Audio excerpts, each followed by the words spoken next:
Businessman Opinion.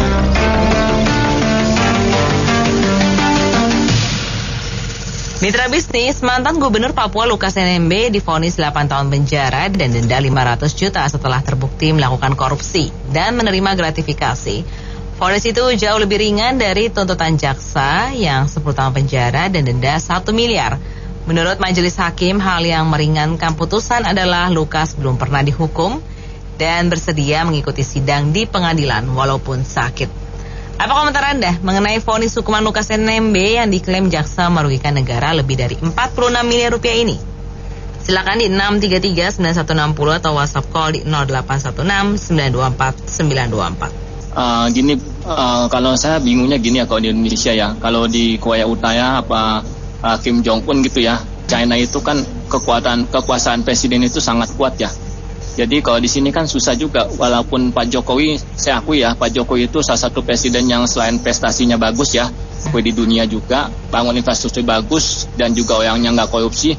Cuman setiap tindakan Pak Jokowi untuk memberantas korupsi itu mentok gitu. Karena dia kan presiden itu ada batasannya, ada yudikatif, ada legislatif, jadi nggak bisa terlalu bergerak gitu ya. Walaupun cita-cita Pak Jokowi itu undang-undang pembatasan aset sama pemutihan aset balik tuh itu bagus. Tapi kan kalau dicegal di yudikatif atau legislatifnya susah juga gitu. Jadi kalau mau Indonesia bebas korupsi ya sebenarnya pemimpin yang kayak Pak Jokowi bagus. Tapi sistem politiknya mesti diubah gitu menurut saya.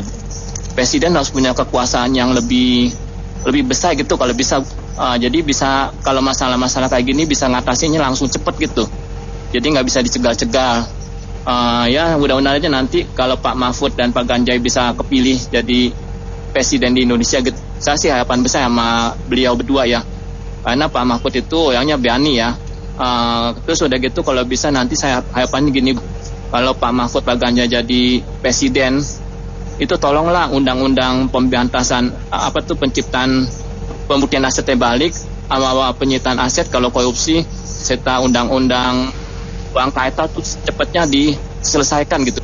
Karena kalau lihat KPK-nya, kejaksaannya, kepolisian kayak begini, itu sulit. Jadi mestinya dari pencegahannya dulu kalau menurut saya gitu. Terima kasih. Penegakan hukum di negara kita dari kasus Pak Lukas NMB ataupun yang lain-lain itu memang dia hukumannya kalau korupsi, khusus kasus korupsi ringan-ringan sehingga tidak menimbulkan efek jera. Yang penting kan hukuman dari majelis hakim itu ya, dan itu juga masih dapat remisi serta bisa bersyarat. Rata-rata dari zaman pemerintahan dulu sampai sekarang seperti itu. Jadi tidak bisa menimbulkan efek jera sehingga koruptornya makin ada lagi dan jumlahnya masif atau banyak sekarang ini. Dan untuk yang lain-lain mungkin ada kelemahannya juga sih, seperti yang disebutkan tadi para pendengar, karena tidak semua manusia itu sempurna. Dan memang di negara kita ini kalau mencari pejabat negara kalau bisa dengan cara yang jujur dan adil, luber, seperti ketentuan pasal 6A amandemen Undang-Undang Dasar 45 yang tahun 2001 itu ya, yang di amandemen 4 kali itu, di mana kalau pemilu itu harus dengan cara yang syaratnya luber, langsung umum bebas dan rahasia, itu dia jujur dan adil. Nah langkahnya di Indonesia tuh jujur dan adil itu karena di belakang layar skenarioan atau jodoh jabatan yang gratis skenario sama aja curang, sama dengan yang membayar gitu ya. Dan ini banyak kebobrokannya di sana sini, kemungkinan seperti itu. Terima kasih Assalamualaikum. Saya kira nggak etis ya mengurangi hukuman yang telah diajukan ya, karena tingkat kriminalisasi yang dilakukan itu kan cukup merugikan negara gitu loh. Di mana kalau dikaitkan dengan jasa-jasa yang dibangun memang koneksitasnya ada. Cuma kalau koneksitas daya juang dia untuk membangun Indonesia lebih banyak, tentu ini bisa jadi tidak dihukum. Nah, ini kan jadi permasalahan juga gitu loh. Memang lemahnya hukum kita ini kan kalau menjadi pejabat itu kan selalu menggunakan kocek sendiri. Nah pada saat dipilih, apalagi berhasil nih ya, kalau nggak berhasil mereka akan melongo-melongo tengah jalan itu. Kalau berhasil, dia akan mengembalikan itu. Bagaimana caranya untuk bisa mengembalikan dana yang diserap untuk selama dia menjadi ikut kontestasi sebagai pejabat negara, kepala daerah atau pilpres sekalipun, ini kan cukup berbahaya gitu loh. selama tidak dibayar negara. Jadi ini timbul konspirasi untuk menggelapkan dana. Nah, fokusnya saya kira tidak ada relevansinya ya pengurangan hukuman, karena jelas merugikan dan melemahkan serta menambah utang pada rakyat banyak untuk generasi selanjutnya. Itu aja.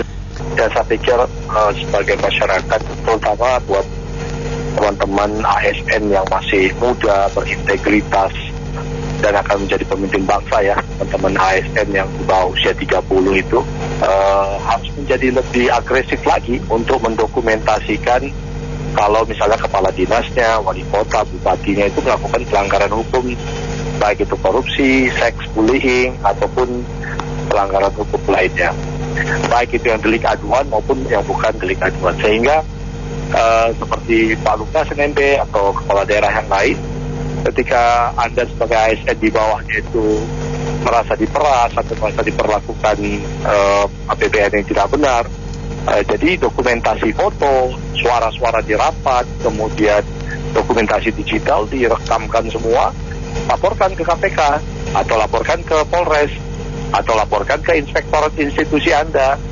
Nah, dengan demikian lebih banyak oknum-oknum seperti Pak Lukas NMB ini yang bisa kita gulung di Indonesia ini.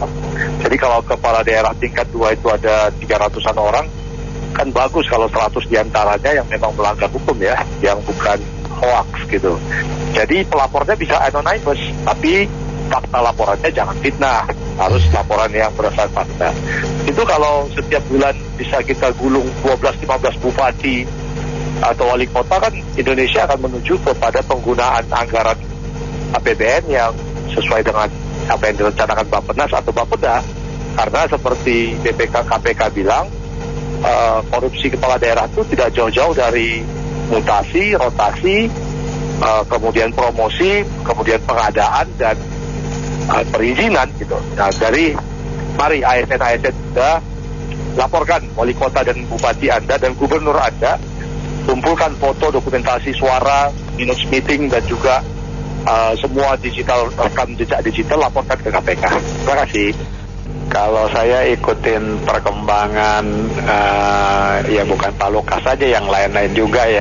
Ya kita udah tahu lah kalau di Indonesia ini hukumnya itu memble ya, dalam arti nggak sebanding dengan yang dilakukan oleh para koruptor gitu. Baik yang di Jakarta maupun yang di luar Jakarta sama saja. Jadi ujung-ujungnya nih kalau kita mau mau bilang hukum di Indonesia itu bisa dibeli, itu loh, kasarnya seperti begitu. Jadi masyarakat juga sebenarnya udah tahu, makanya kenapa Pak Jokowi mau supaya undang-undang perampasan aset koruptor itu nggak bisa digolkan oleh anggota-anggota DPR. Kenapa? Nah itu ya salah satunya itu. Jadi memang susah.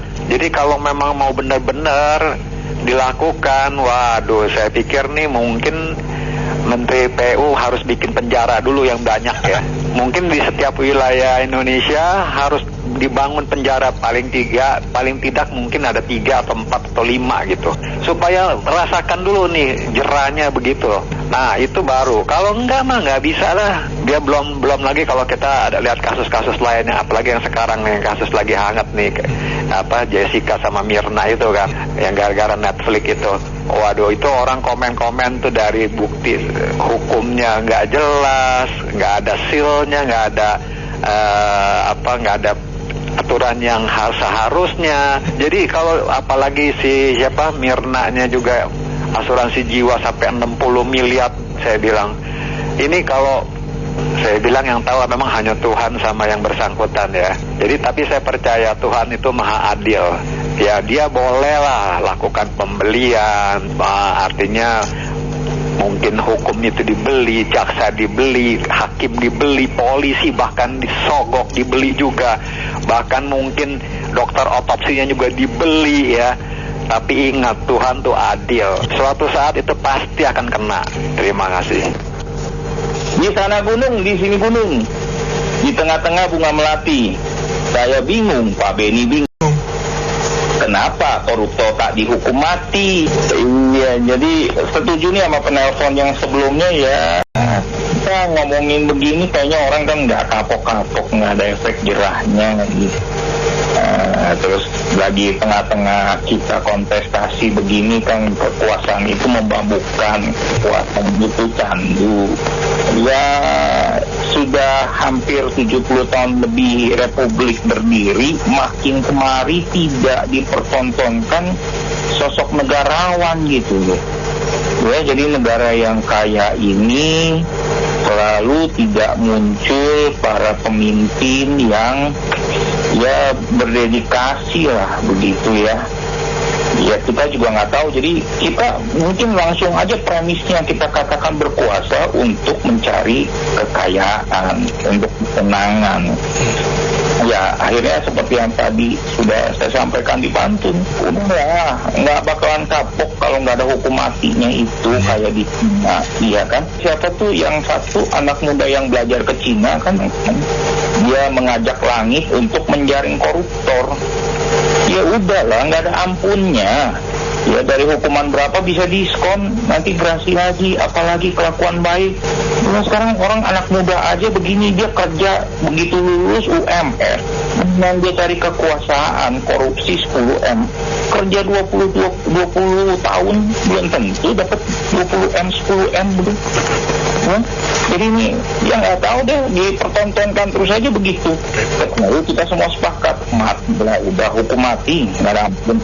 Buktinya dari Cina nggak ada ngomong lagi hak asasi manusia, kurang ada itu koruptor. Itu apalagi negara provinsi Papua yang begitu besar sumber alamnya. Boro-boro bicara tentang hukum, Mahkamah Konstitusi saja sudah berubah menjadi mahkamah keponakan. Sangat kecewa punya presiden, ternyata baru ketahuan aibnya. Itu saja sangat kecewa sekali. Terima kasih. Ya, selamat sore Pak Beni. Selamat sore Pak Joni. Silakan Bapak. Saya mau ngasih komentar. Itu kenapa ya? Itu kan kejadian 10 tahun lalu ya, gubernur yang ditangkap dari Papua. Itu kesannya nih ya, itu kan tanah Papua memang tanah emas ya. Indonesia kaya ya gara-gara ada Freeport itu. Kenapa yang dikesankan bahwa seperti kita ketahui bahwa Provinsi Papua adalah nomor 3 termiskin di Indonesia, miskin. Padahal tanahnya itu banyak emas, platinum segala macam, yang sangat-sangat kaya, yang membuat Indonesia tuh kayanya tuh dari tanah itu. Itu nomor 3 termiskin, bayangin aja. Nah ini kebetulan nih yang ditangkap nih gubernur ya, cuma korupsi mungkin puluhan miliar segala macam, itu hanya jebakan, ingin ngasih kesan bagi masyarakat luas. Ini miskin nih gara-gara lo nih, gubernur satu nih yang korupsi. Padahal aslinya enggak. Nah itu kekayaannya selama puluhan tahun tuh, kekayaan Papua dibawa kemana tuh? Dibawa ke tanah Jawa semua, ya. Itu anak-anaknya ya pada punya apartemen di luar negeri, anak-anaknya di sekolahin S2, S3, pada pinter-pinter, rumah mewah-mewah segala macam, itu duitnya dari sana, ya. Jadi kenapa nih kok kesannya satu gubernur ini kok di blow up, seolah-olah Papua miskinnya gara-gara satu gubernur ini yang korupsi ini loh. Padahal yang nyata-nyata di depan mata tuh ya Anies Baswedan yang Formula E itu, kenapa KPK diam? Kenapa Ridwan Kamil yang Masjid Al-Jabar, Masjid 1 triliun, kenapa diam? Itu duit dari siapa? Duit APBN, duitnya rakyat yang harusnya menurut Undang-Undang Dasar 45 tuh buat seluruh rakyat ya, tanpa beda agama atau ras tertentu. Ini kan enggak. Satu masjid itu buat siapa ya? Satu golongannya dia aja, satu agama doang, gitu loh. Korupsi di Indonesia itu nggak bakalan bisa selesai kalau memang aturannya masih seperti itu. Saya setuju seperti aturan yang dilaksanakan di Cina. Kalau 1M itu disuruh kerja paksa. Nah, kalau di atas 1M hukum mati. Nah, itu yang saya setuju. Kalau kayak begitu, yakin saya bertakut nggak ada yang berani ini. Nah, masalahnya sekarang yang menentukan aturan seperti itu, undang-undang kayak begitu adalah DPR. DPR-nya sampai suruh untuk memiskinkan saja, merampas saja. Dari setahun yang lalu kelihatannya Pak Jokowi minta, atau sampai sekarang tuh nggak ada kabar, apalagi dibahas. Nah, itu kenapa? Apakah di situ biangnya? Begitu. Memahami emosi para yang sebelum-sebelumnya sih itu. Tapi saya setuju memang hukum kita itu perlu direformasi. Cuman perlu saya ingatkan, kita di demokrasi itu kan ada 3 pilar, legislatif, yudikatif, eksekutif. Ya nggak bisa disalahkan ke eksekutif dalam ranahnya legislatif untuk merombak reformasi hukum ini. Itulah yang perlu kita cermati bersama, saya kira. Kita sekarang ini bayangkan ya, kita ini melakukan evaluasi terhadap capres-cawapres itu, waduh, seperti dikuliti semua plus minusnya. Tetapi ini saya ingatkan kepada teman-teman sama rakyat kita semua, tidak ada proses yang sama mengecek kualitas dan kompetensi daripada caleg. Padahal orang-orang inilah yang akan bisa merubah sistem yudikatif. Nah, ini saya perlu ingatkan, kalau kualitas legislatifnya juga tidak bagus, ya jangan harapkan bisa ada perubahan di yudikatif, karena mereka yang punya wewenang, termasuk tadi mewenang mereka untuk membersihkan MK, KPK yang saat ini juga bermasalah. Jadi perlu dipasadari bahwa semua punya keterbatasan, tidak bisa semua ditimpakan ke Pak Jokowi. Ada sistem yang memang kita terikat dari secara undang-undang bahwa legislatif lah yang berhak melakukan reformasi undang-undang itu. Jadi makanya ini poin yang bagus. Kita tanya nanti kepada capres-capres itu, apa rencana mereka untuk visi mereka untuk mereformasi hukum Indonesia itu. Jadi secara sistematis, kalau cuma nyalain ABC-nya nggak kelar-kelar. Masalah hukuman mati itu kan produk akhirnya. Tapi intinya reformasi hukum sangat perlu dilakukan. Legislasi kita itu ada polisi, ada kejaksaan, ada kehakiman. Tiga-tiganya itu perlu dibersihin gitu. Nggak bisa satu tok gitu. Ya itu saja intinya. Kembali kita awasi lah legislatif itu juga ya, calon legislatif ini kita lihat betul-betul yang bermutu insya Allah yang masuk nanti. Iya, hari ini kita beritanya korupsi lagi dan Lukas NMB ini bener-bener parah ini. Tuntutan jaksa sama hakim ketoknya itu, aduh, inilah bener-bener mencerminkan hukum kita masih belum terlaksana dengan baik. Dan saya berusaha untuk coba memahami pemerintahan Jokowi. Walaupun saya harus mengatakan rapor untuk hukum di pemerintahan Jokowi itu merah. Tetapi memang kita menyadari periode Jokowi yang 2 kali periode ini 10 tahun memang waktu yang cukup panjang. Tetapi beliau menghadapi situasi pembangunan. Beliau meletakkan dasar-dasar transportasi dan lain-lain. Lantas kedua, kebetulan di zaman beliau juga beliau membersihkan adanya elemen-elemen di bangsa ini yang berusaha memecah belahkan bangsa ini dengan isu-isu yang bersifat sara. Saya kira kalau diberi nilai untuk 2 hal ini, mungkin Jokowi dapat minimal 8 atau 9. Kita menghargai. Tetapi di tangan beliau memang hukum tidak terlaksana, walaupun terakhir beliau sudah menyodorkan ke DPR. Tetapi saya tetap bersyukur adanya satu pasangan paslon yang sangat mencerminkan harapan kita ke depan, yaitu Pak Ganjar sama Pak Mahfud. Kalau koalisi partai yang tidak mau tegas dihukum di masa depan, 5 tahun ke depan, mereka tidak akan mungkin menunjuk Ganjar dan Mahfud.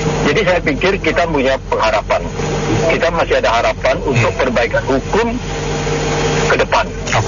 Dan tentu masyarakat harus jeli sekali ini memilih pasangan yang tentu harus bisa satu meneruskan apa yang sudah dikerjakan Presiden Jokowi. Lantas kedua, bersih-bersih di hukum, tegakkanlah. Kalau kita bilang partai politik tidak mendukung, berarti sebenarnya mereka nggak memilih bahkan Pak Ganjar dan Pak Mahfud. Artinya minimal kita lihat ada kemauan. Nah, tentu nantinya mereka harus kerja keras bersama legislatif untuk membuat aturan yang tegas, termasuk yang rancangan undang-undang perampasan korupsi aset, juga pengaturan uang kartal dan lain-lainnya. Jadi saya punya harapan di tahun 2024 nanti, pilihlah pasangan yang benar-benar mencerminkan masa depan Indonesia lebih baik. Jadi ayo kita sama-sama mendukung dinamika politik yang sekarang terjadi. Saya kira itu biasa-biasa aja. Tapi saya percaya Pak Jokowi tegak lurus untuk NKRI. Beliau dengan PDIP dan koalisinya, saya percaya mereka punya niat yang baik untuk bangsa dan negara Indonesia. Walaupun di dalam seharinya kadang-kadang kita nggak tahu, kita setiap orang ada pandangan atau opini masing-masing. Saran saya sih gini, kan korupsi Provinsi Papua, kita tahu di Papua kan Freeport ya Pak. Mungkin yang ketahuan aja nih dana yang dikorupsi ini segitu. Cuman ditelusuri aliran dana yang dikorupsi itu saat ini kemana sih aliran dananya? Partai tertentu untuk modal kampanye seperti itu. Saya rasa sih perlu Pak Jokowi di akhir jabatannya membuat suatu undang-undang atau perpu yang bisa mengikat supaya nanti untuk periode presiden selanjutnya itu bisa menjadi hukum yang udah disahkan ya Pak ya di akhir periode ya Pak Jokowi. Begitu sih sarannya. Enaknya jadi pejabat di negeri Konoha ini ya Bu. Katakanlah kita jadi pejabat korupsi 50 miliar, cuma di penjara 5 tahun, denda 20 miliar, masih ada 30 miliar lagi. Waduh, mantep banget itu. Buat anak cucu juga masih lumayan itu, ya kan? Itu aja, terima kasih negeri aneh emang. Ya, kalau saya sebagai rakyat jelata berharap dari mulai reformasi itu kita mengharapkan itu KKN itu hilang di bumi pertiwi Indonesia. Tapi sampai detik ini, waduh, mungkin berjamu KKN-nya korupsi, nepotisme, mungkin berat kayaknya. Jadi reformasi yang kita harapkan korupsi, nepotisme itu hilang di bumi pertiwi Indonesia. Nyatanya masih bersinar, masih tikus-tikus pada sehat-sehat semua menikmatinya. Kita sebagai rakyat jelata, apalagi yang kita harapkan, kita berkomentar kayak begini ya, anjing menggonggong kafilah berlalu, tetap saja korupsi berjalan terus, nepotisme berjalan terus. Lebih parah kita ini, sampai detik ini kita dipertontonkan KKN ini dibandingkan dulu. Kalau dulu masih ada segan-segannya antara orang tua dengan bapak, antara teman dengan masih ada segan-segannya. Kalau sekarang, waduh, tidak ada malu-malunya sekarang semuanya. Sedangkan saya aja dulu waktu orang tua saya, ya salah satu pejabat juga, kita mau minta masuk saja, orang sampai saya dipotong orang tua saya saja, sudah takut kita. Saking idealisnya orang tua, mengharapkan gaji cuma sebulan yang dapat dari pemerintah, nggak mau mereka menikmati uang rakyat. Jadi kembali lagi, dulu itu masih ada rasa segan-segannya, masih ada rasa malu-malunya. Walaupun kita sebagai ada yang idealis, kita takut antara orang tua dan dengan anaknya itu masih takut. Walaupun kita hanya dipotokin matanya, kita mau minta ini, minta itu, sudah diam kita sebagai anak. Tapi kalau sekarang kita dipertontonkan KKN ini menikmati, wow, kita rakyat jelata tetap harus membayar pajak dan harus menggaji mereka menikmatinya. Sebagai pengelola negara ini, nggak tahu mau sampai kapan bumi pertiwi KKN ini akan hilang. Begitu saja, makasih. Assalamualaikum. Enak banget ya, tidak pernah di penjara, tidak pernah terlibat narapidana. Emangnya kalau terlibat narapidana itu biasa ya? Jadi kalau nggak pernah itu hebat gitulah. Kita gimana? Emangnya semua pernah? 1, 2.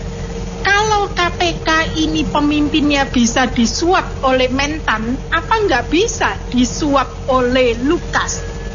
Kenapa? Karena tanahnya Lukas itu di mana-mana dan tambangnya dia juga banyak. Lah, terus itu uang dari mana? Kenapa kok cuman nggak sampai 50 M? Nggak salah. Sekali berangkat untuk judi, itu bawanya staf ahli, kalau nggak salah ada 10 orangan itu. Nah, itu gimana? Terus ditambah lagi, dia juga terlibat atau terindikasi dengan pilotnya yang diduga terlibat di OPM. Terus itu gimana? Gimana sih kita ini negara kok takut? Aduh, gini ya, walaupun Indonesia kaya, banyak tambang, banyak segalanya, Kalau hukumnya seperti ini, nggak bakal maju deh. Makasih. Ya menurut saya sih gimana ya? Kayaknya nggak ada yang takut gitu loh. Kalau misalnya rugi-rugi terus ya, cuma bisa dibalikin duitnya berapa. Ini makin lama, maksud saya gimana ya? Kan ini pemerintahan sekarang nih siapa nih? Ya kan udah jelas. Kalau ke pemilihan selanjutnya katanya mau fokus ke pertanian sama hukum. Kan dari sekarang kan kenapa nggak diberesin aja gitu loh? Kenapa kalau memang bisa diberesin kenapa harus tunggu yang pemilu berikutnya? Jadi maksud saya nih tugas nih buat debat yang cawapres dan capres berikutnya nih komitmennya gimana gitu loh. Jangan istilahnya itu di luar ini, itu kan tergantung hakim atau saya merasa gimana ya, nggak ada perubahan gitu loh.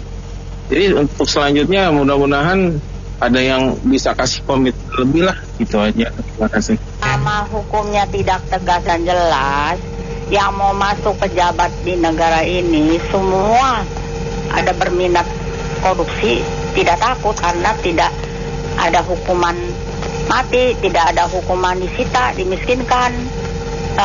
Jadi mau aja, dan seharusnya tuh pejabat yang sudah terlibat korupsi itu tidak boleh mau menjabat lagi.